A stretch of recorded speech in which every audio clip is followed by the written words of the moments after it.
Mercury Theatre on the Air presents Orson Welles as Count Dracula in his own version of Bram Stoker's great novel, Dracula.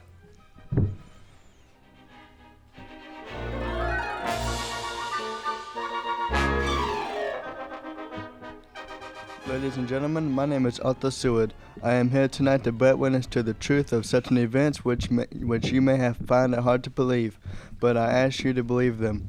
I have here certain documents, telegrams, clippings from the press of the day, memoranda, and letters in various hands. All needless matters have been eliminated.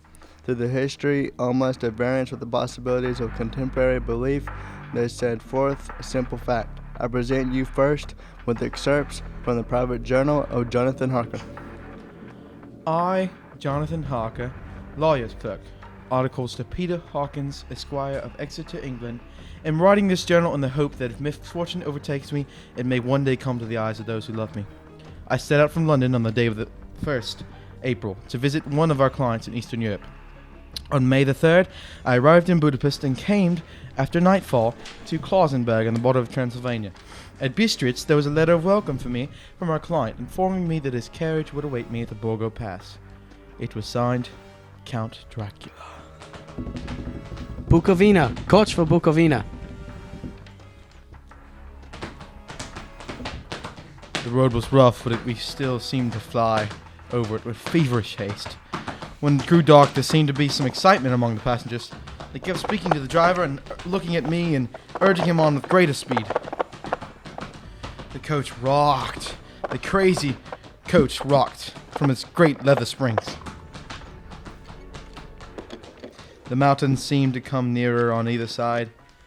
Coachman! Coachman! What is it? Where are we? You are nearing your destination, young heir. This is the Borgo Pass. There are black, rolling clouds overhead, and in the air, the heavy, oppressive sense of thunder. Now, we go through the pass. The young heir is not expected after all?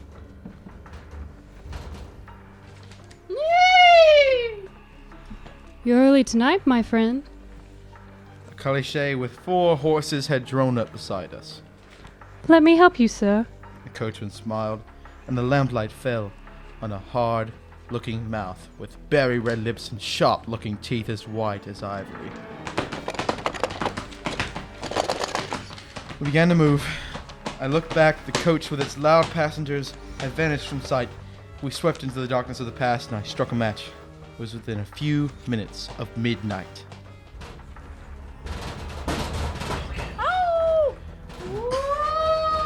Then a dog began to howl somewhere far down the road. The wind was rising, moaning and whistling through the rocks, and the branches of the trees crashed together as we swept along.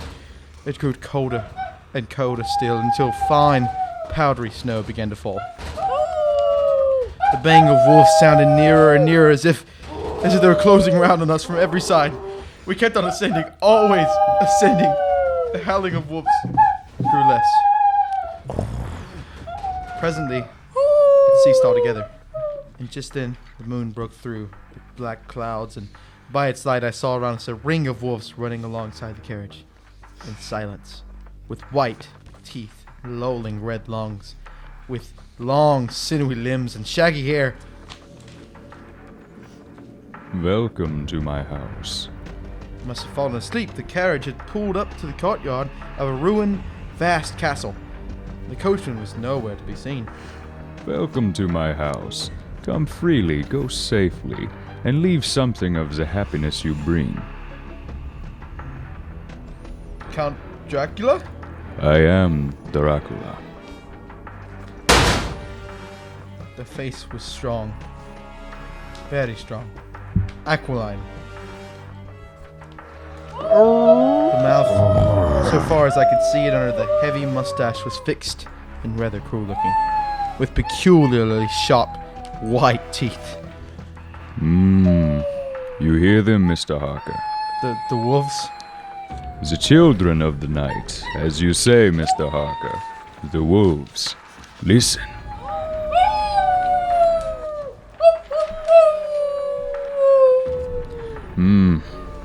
Come now. There are many things you must tell me tomorrow, of England and of the estate there you have purchased for me. Ah, yes. The estate is called Carfax, I believe. Yes, that's so. But now I will detain you no longer. You will find your room in readiness, and I advise you not leave it during the night.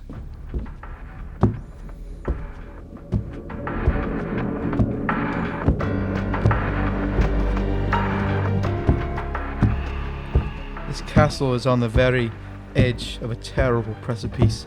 A stone falling from the window would fall 1,000 feet without touching anything. I explored.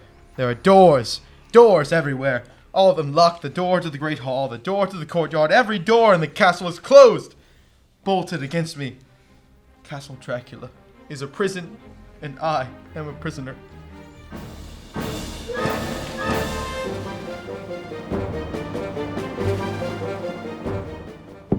The next night I could not sleep, so after a few hours I got up and lit my candle and placed my shaving mirror on the dressing table, and just as I was beginning to shave... You feel rested, Mr. Harker.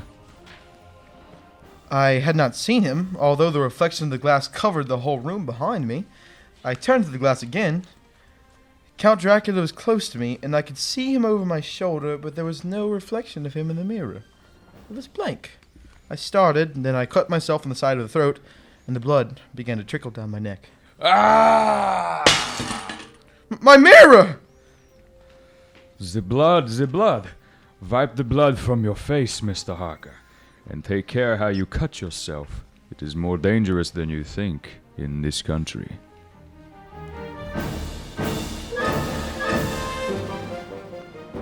When I awoke, I found most of my things were gone.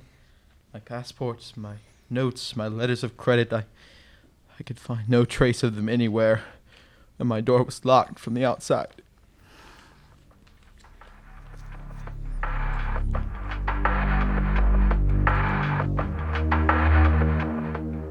June 20th. There's the work of some kind going on in this castle. Now and then I hear the faraway muffled sound of mattock and spade. And last night, the second of 3 dated letters which Dracula made me write, the second of that series which was to blot out the very traces of my existence from this earth.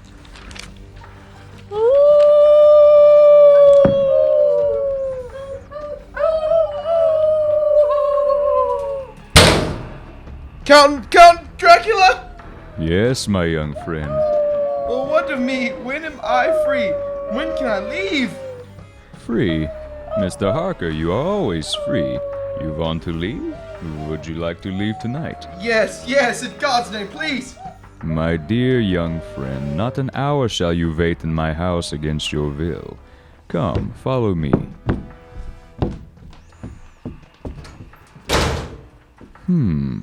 Your door seems to be bolted. How strange. God's The door name, is please locked. open it! As you will, Mr. Harker. You English have a proverb which is very close to my heart.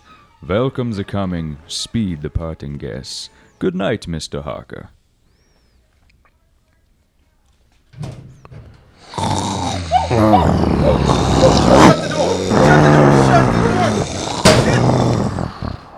The door is shut, Mr. Harker.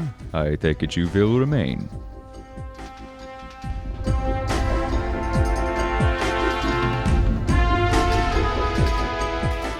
Morning, June the 30th. These may be the last words I ever write in this diary. God preserve my sanity. I have never seen Count Dracula by day. At sunrise, first cock crow, he is gone. I don't understand these things. I only know that the wolves are baying and that he is a man with hair on his palms, with sharp teeth and no blood in his face. He casts no shadow, he cannot be seen in glass, and he moves like a bat across the sheer face of the castle walls. He eats no food and is mortally afraid of the crucifix.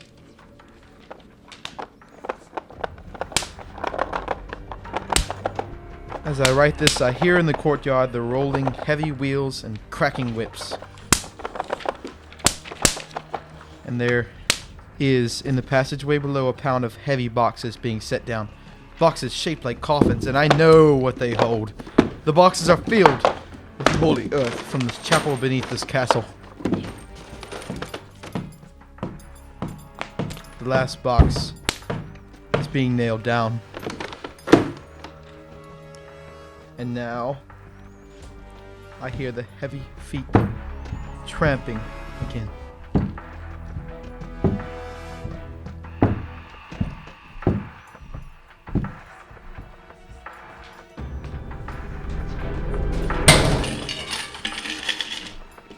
The door is shut, and chains rattle. In the courtyard and down the rocky way, the roll of heavy wheels and the cracks of whips. Help! Help! Help! The wagons have gone! I'm alone in the castle! I'm alone in the castle! I'm alone in the castle! I'm alone! I'm alone! Oh.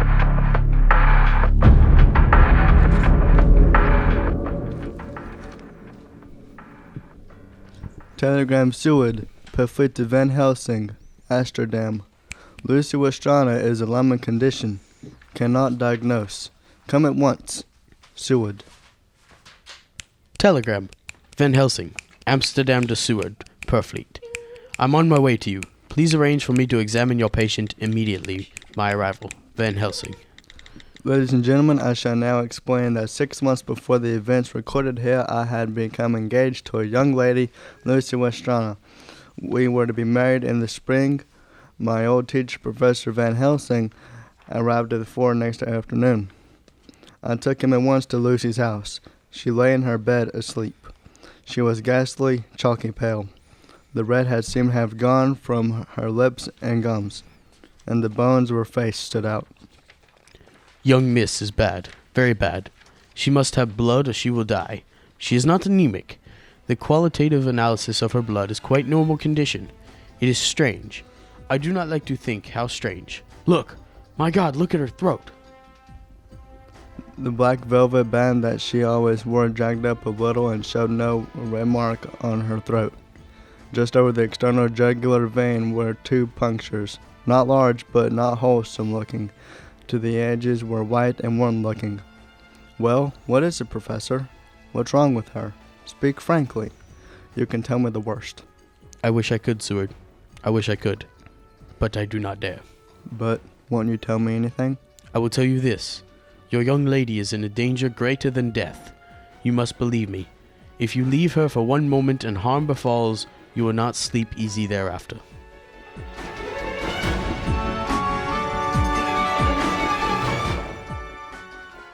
September 8th. I sat up all night with Lucy. Arthur, I'm afraid. My dear, you can sleep tonight. I am here watching you. Nothing can happen.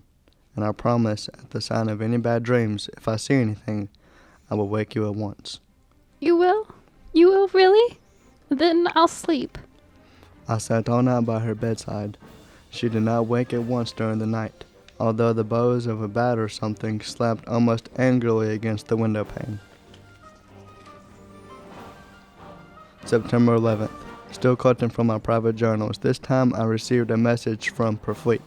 It read, 10:20 p.m., St. John's Hospital. Serious complications, case 891. Your immediate presence in London Improviv. I have no choice. Sometime later, a paper was found among Lucy Westrana's belongings. I write this and leave it so it will be seen, so no one may get in trouble for me. I went to bed as usual, taking care that the window is closed as Dr. Van Helsing has directed. About 2 a.m, I awakened. I went to the door. I called out, "Arthur! Arthur!" There was no answer. Something's broken the window. I'm in the room alone. I dare not go out. The house seems very empty. The air full of specks floating and circling, and they draft in from the window. The lights burn blue, dim. What am I supposed to do? Something very sweet and very bitter all around me, like I'm sinking into deep water. There's singing in my ears. You shall be flesh of my flesh, blood of my blood.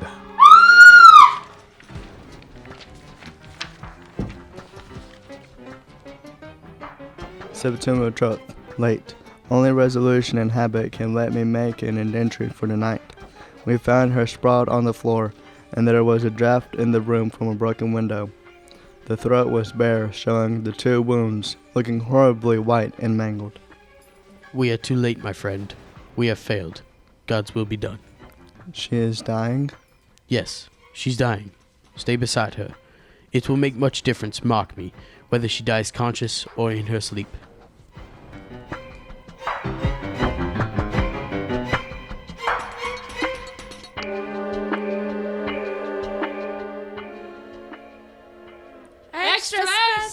Special! Kensington Horror! Westminster Gazette, September 25th. A Hampstead Mystery. The Kensington Horror and the Woman in Black are vividly recalled to mind by a series of events that have taken place recently in the neighborhood of Hampstead. Several cases have occurred of young children straying from home or failing to return from playing on the heath.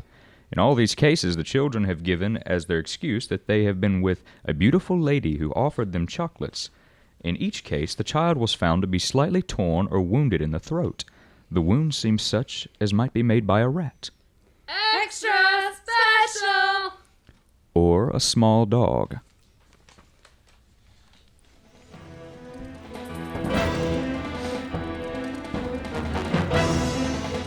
Extra special! Extra horror! Hampstead Horror! Read about the beautiful lady! Read about the beautiful lady! Extra special! The Hampstead Horror. Another child injured by the beautiful lady. We have just received intelligence that another child, missed last night, was only discovered late in the morning. It has the same tiny wound in the throat. Ladies and gentlemen, all the evidence is now before you. I have added nothing, and to be the best of my knowledge, I have omitted nothing that might help to throw upon light to the extraordinary events of the year 1891, which culminated on that terrible evening in the Burgo Pass.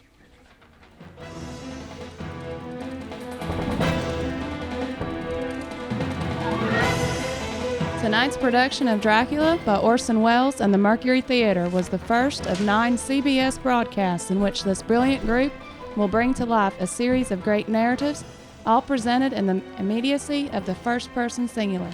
In presenting them each Monday at this time during the summer season, the Columbia Network is bringing a complete theatrical producing company to the air for the first time. And now here's the director to tell you about next week's Mercury Theater production, Mr. Orson Welles. Ladies and gentlemen, what are your favorite stories? If there is one you're particularly fond of and would like to hear on the air, would you please write me about it? Next week, the Mercury Theater is going to tell you about Robert Louis Stevenson's exciting yarn about pirates in the Sea Treasure Island. Until then, just in case Count Dracula has left you a little apprehensive, one word of comfort when you go to bed tonight: don't worry, put out the lights and go to sleep. It's alright. You can rest easily. That's just a sound effect. There! Over there in the shadows, see? Nothing. Nothing at all. Nothing at all. I think it's nothing, but always remember.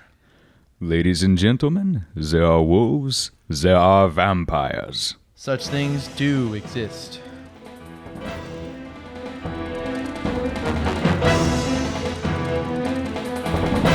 This is the Columbia Broadcasting System.